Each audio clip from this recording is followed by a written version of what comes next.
ফাজ্জল দীর্ঘদিন পর্যন্ত এলাকায় চলাফেরা করেছে।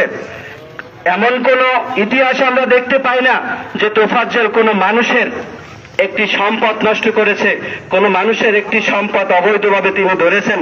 তার সর্বোচ্চ চাহিদা ছিল 50 টাকা, 20 টাকা, একজনের কাছে চাইতো, কিছু খাইতো। প্রিয় ভাইয়ের আমার, আজকের যারা এই জানাজায় উপস্থিত হয়েছেন সকলের কাছে সজোরে অনুরোধ জানাচ্ছি যে এলাকায়ও যদি এরকম কোনো আমরা ঘটনা দেখতে পাই যে একটি চোর বা একটি কোনো সন্দেহের বশবর্তী, সন্দেহের উপর নির্ভর করে এরকম দুর্ঘটনা আর যেন দ্বিতীয়বার পুনরাবৃত্তি না হয়, আমরা সবাই সচেষ্ট থাকব। প্রিয় উপস্থিতি, আমরা কি এই তোফাজ্জল হত্যার বিচার চাই? কে কে চাই?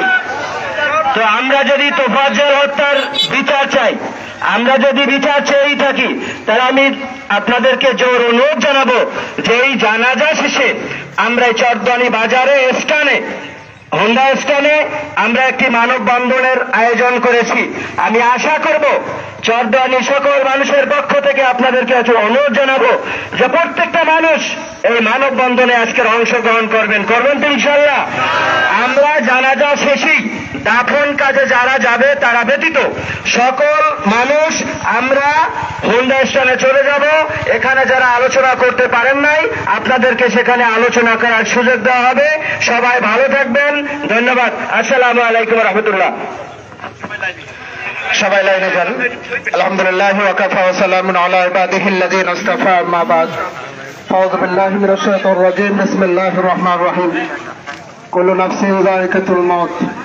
মুহতারাম, আজকের এই বিশাল জানাজায় যারা একত্রিত হয়েছেন, আল্লাহর কাছে দোয়া করি আল্লাহ তাআলা এই জানাজাকে কবুল করেন, বলেন আমিন। কিন্তু ভাগ্যের নির্মম পরিহাস যে আমাদের তোফাজ্জল, তার উপর এরকম নির্যাতন হবে, নির্যাতিত হবে। তোফাজ্জল কখনো কখনো মাছের বাজারে যাইতো, বলে একটা মাছ পাইলে নিজের ছোট্ট ভাইয়ের ছেলেদের কাছে নিয়ে যাইতো, বলে এই মাছটা তোমরা খাও। ভাগ্যের নির্মম পরিহাস, বাবা মারা গেল, মাও মারা গেল। কিন্তু আমার কাছে বড় আশ্চর্য লাগতেছে যে তার মা তার বাবার জানাজা আমি পড়াইছিলাম, কিন্তু তোফাজ্জলের জানাজা আমাকে পড়াতে হবে সে কথা বুঝি না। জেনেছিলাম তোফাজ্জল আমার জানাজায় শরীক হবে, কিন্তু যেখানে মানুষ গড়ার কারিগর, আমার বড় ভাইও ঢাকা ইউনিভার্সিটিতে পড়েছিল, অনেক গিয়েছি ঢাকা ইউনিভার্সিটিতে, নিজের কাছে এখন খুব গেছিলাম এইটাই বড় দুর্বিষহ লাগতেছে যে একটা ছেলেকে কিভাবে নির্যাতন করলে পায়ের হস্ত খসে পড়তে পারে, কিভাবে রক্তাক্ত হতে পারে। আমার মনে পড়ে যারা তোরা শিক্ষিত হয়েছে কিন্তু মানুষ হও নাই, জানুয়ারি রয়ে গেলে আমাদের সোহাগ বা শাসক বলেছেন, বলে ঢাকা ইউনিভার্সিটি থেকে তো রাজনীতি তৈরি হয়, এই যদি হয় রাজনীতির তো শেষ পরিণত আয়নাগারই হবে। এজন্য ভাই ও দোস্ত বুজুর্গ, আমি আজকের এক বন্ধু আমার রিয়াজ ঢাকা থেকে ফোন করছেন যে ভাই তোমার এরশাদ পেয়েছি, এই তোফাজ্জল তোমার গ্রামের? আমি বলতেছিলাম ভাই আমার গ্রামের না, আমার কাছের।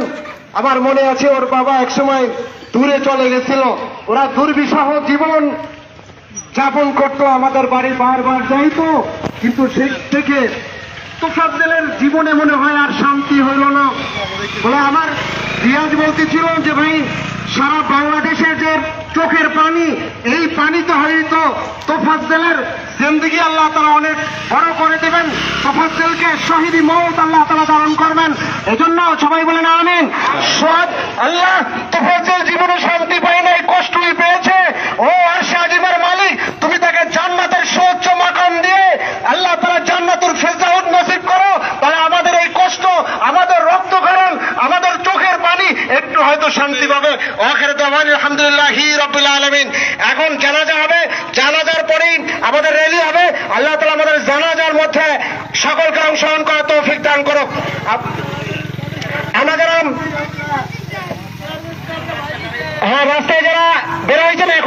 হবে, জানাজা হবে।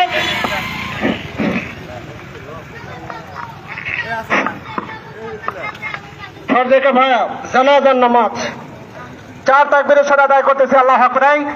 লাইভ ভাই জানাজার পরে হবে ইনশাআল্লাহ।